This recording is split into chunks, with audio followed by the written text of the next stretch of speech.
Hey everyone, welcome back to JP's Budget Collecting and our weekly look back at the hot comics from 6 months ago. This week we're looking back at the hot comics from May 21st, 2021, and I'm recording this on Friday, November 19th, 2021.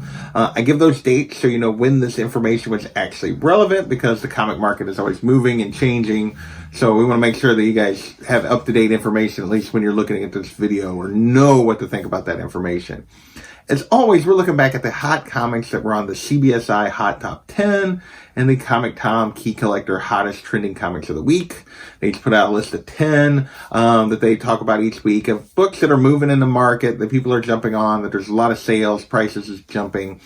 And we just look back at this list after 6 months to try to understand what factors made them hot back then and what's happened since. Would you have been better off being patient? Are these books you should have chased, so that we all make a little better decisions and about the books that we go after and the books that we're patient on. So without further ado, we got 19 books this week to talk about between the two lists. So let's dig in and see if we can learn anything. So first up, we have Met Cadet Yo from number 1. And this hit the list because an animated movie was optioned by Netflix. So they're supposedly working on an animated movie of this. And this caused this book to jump up to $30 to $40 plus for raw copies. A lot of buzz around this back then. And now it's a $5 to $20 book, which is basically what it was before the announcement. So yeah, this turned into a bit of a trap. And this is pretty standard. Like, oh, we're going to work on this. It's an animated movie. It's going to take it would take years. Usually you're looking at 2 to 3 years on an animated movie from when they start. Even if they start actual production at that point. So just an announcement is we're probably still a ways out from this one. So that has resulted in it going back to kind of where it was before any of the news. Something that's pretty typical for this kind of thing. Next we have Hugh Howry's Wool, number 1. This was also hit the list because there was an announcement that a show was coming to Apple TV that was going to adapt this book. It caused raw copies to jump to $20 to $30. I asked back then, does Apple TV move the needle? Well, apparently it's held the needle, I guess. Right now you can get raw copies anywhere from 10 to 40. So you can get deals, but occasionally there's a copy going for even more than what it was back then. Although there's only been 5 sales, so not a lot of these books are moving. So this is definitely fallen into the I'll be back. It's been pretty steady, but it's definitely a bit of an I'll be back because you can find deals if you're patient on this one. And like I said, there's not a lot of them moving, so you can probably find deals if you're willing to make offers, that kind of thing. So with that, we're going to move into movies we knew were coming, which is G.I. Joe, number 21. This is the first appearance of Storm Shadow, also kind of the origin of Snake Eyes. This is a silent issue.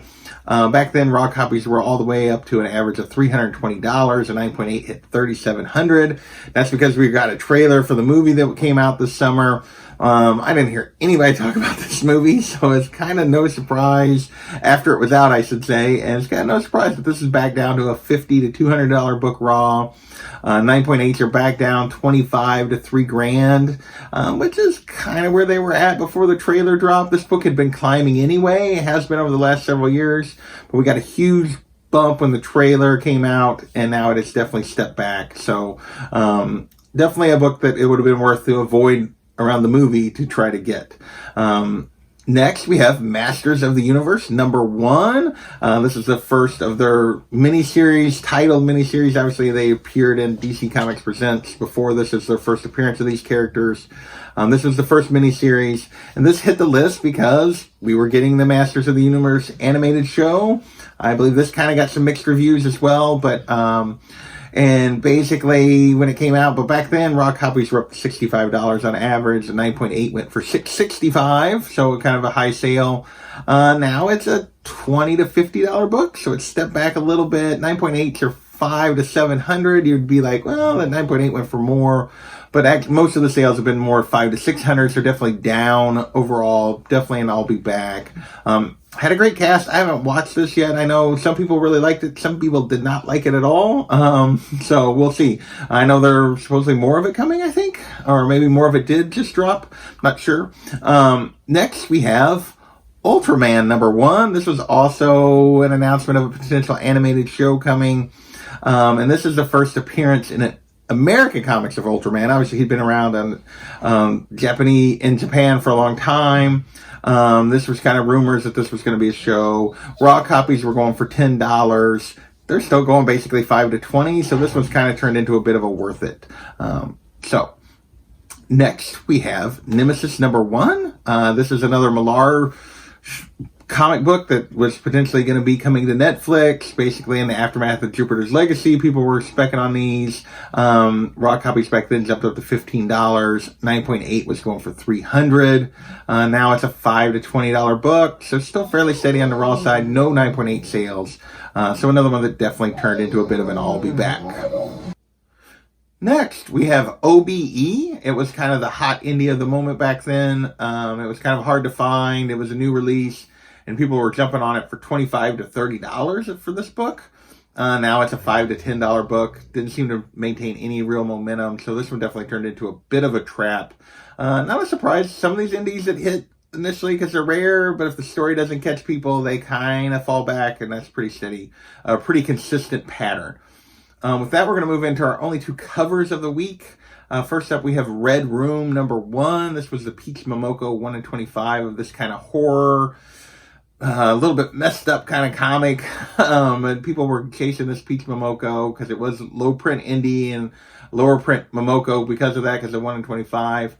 Raw copies were 60 to 70 on this 1 in 25. And if you know my typical pattern, it's got to get to triple plus, so it's got to get to 75 plus on a 1 in 25 if it's really going to hold. Otherwise, it falls back between ratio and double, and this one is done just that. $20 to $50 for this copy on a raw copy. 9.8, anywhere from 75 to 175, depending on the sale and the auction that you get in on. So another one that turned into definitely an I'll be back at the very least. Our other cover this week is X-Men 213. This was not a new cover, but this is the first Sabretooth Wolverine fight cover. Technically, I guess it's their second fight in this book, if I remember correctly, but the first cover where they're fighting. Anyway, raw copies on this one are 15 to 20 back then, but a 9.8 went for 400. Like, it was basically discussed as kind of a cool cover people should maybe invest in. On, I think, Tales from the Flip Side and some other places caused a little bit of spike in sales. Now it's a $10 to $30 cover, so it's been kind of in the same range, although mostly on the lower end of that, but 9.8s have definitely backed up, 150 to 275. So there has been a definite I'll be back to this, at least on the slab side, pretty steady on the raw side. Next, we're going to talk about Buffy the Vampire Slayer. Yeah, Buffy the Vampire Slayer, season 10, numbers 21 through 30. So I guess there was a little bit of a buzz about these being low print, a little bit of Buffy nostalgia around the time that they were doing the reunion show. So anyway, these were low prints, so they were kind of selling for quite a bit. Raw copies on 21 were going for 10 plus. Raw copies on 30 were going for 35 plus.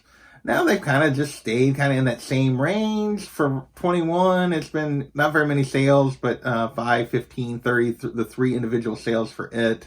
Number 30 is going for 15 to 30 now, so they've definitely both backed up. Overall, looking at all of these numbers, I kind of did a glance. These were the only two I really showed, but it's been fairly steady to slightly down, so kind of an I'll be back on these Buffy books. Still a little bit of a market for them, but not near what it was back then. Next, we have Joker #2, the second print, 1 in 25. This is the first appearance of Vengeance, the daughter of Bane, that shows up in this Joker book. And this 1 in 25, black and white of her on the cover, was a hot book coming out. This 1 in 25 was going for 60 to 70. Again, we talked about that same range. This one's held a little better, 35 to 70 on raw copies, but definitely you can get it for under double ratio. 9.8s are going from 125 to 225. So market for this character. I know she's been a big part of this Joker run, which I have not been reading. I just kind of burn out on Joker at the moment. But this was definitely down from what it was when it first came out. But I would guess there's probably a bit of a chance there's going to be a long-term market for this character. We'll see. With that, we're going to move into Sony movie buzz. And this is Amazing Spider-Man number 258. And this is kind of in the follow-up. Remember, last couple of weeks we've had some books on the list because of the Venom 2 trailer. Well, this is a book that kind of people hadn't, somebody talked about related to the symbiotes, and people started jumping on and never really had much of a market. This is actually the issue where they discover that the black suit is a living alien symbiote when he goes to the Fantastic Four. It's also, as a result, the first appearance of Bagman when Pete wears the paper bag home to disguise himself after Reed takes the symbiote. Raw copies back then were going for $15. 9.8 jumped up to $195, and there was just a lot of sales. And this book has continued to kind of climb as people have kind of learned about it. Raw copies now are 10 to 40 pretty consistently. 9.8s are a little bit all over the place. I don't feel like the market's really settled on what a 9.8 of this is worth. Anywhere from $175 to $525 over the last couple months on 9.8s, and really scattered all in between there. So the market really hasn't settled on this one, it looks like, on what it'll actually support. So it'll be interesting to see. My guess is it's probably somewhere in between those two numbers, obviously. Probably maybe 250-ish kind of range for this. We'll see. But yeah, so far it's been straight cash over these 6 months as people have kind of focused on this book a little bit when they had ignored it in the past as a minor symbiote key. Next, we got a bunch of, the rest of the list is a bunch of MCU specs, some of it decent, some of it terrible, but that's all on this list. First up, we have Ghost Rider number 28, the first appearance of the Midnight Suns. Once again, even though the Hulu show that supposedly was happening got scrapped, there were rumors again that Midnight Suns was going to be adapted. That caused this book to jump up to $30 for raw copies. 9.8s were going for $350.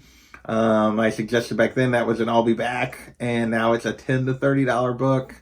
9.8s are more in the $2 to $250 range, which I still think is maybe a little high. We'll see. But this one's definitely down and definitely turned into an I'll Be Back. Next, we have Ghost Rider number 2. Same sort of thing. This is the first appearance of Blackout.